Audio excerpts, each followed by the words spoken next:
আমি চাই আমরা তো বেশি দিন বাঁচবো না, থাকবো না।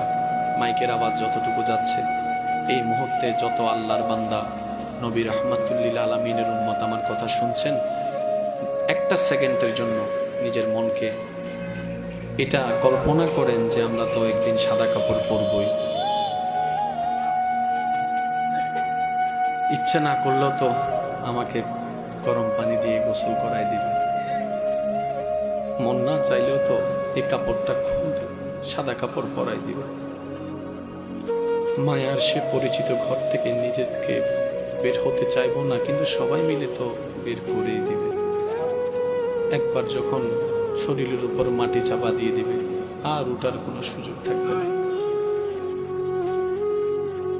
এর চেয়ে বড় আফসোস কি হতে পারে? আরো দুঃখের বিষয় কি জানেন?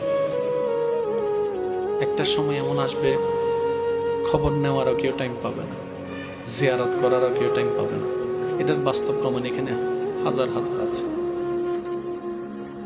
দোয়া করারও টাইম পাচ্ছে না। আজকে ওনাদের যে অবস্থা, দুনিয়াবাসী যে আচরণ ওনাদের সাথে করছে, আমরা যে আচরণ ওনাদের সাথে করছি, আমাদের সাথে ওই কি আচরণটাই হবে যদি আমরা সেভাবে প্রস্তুতিটা না নিয়ে যাই।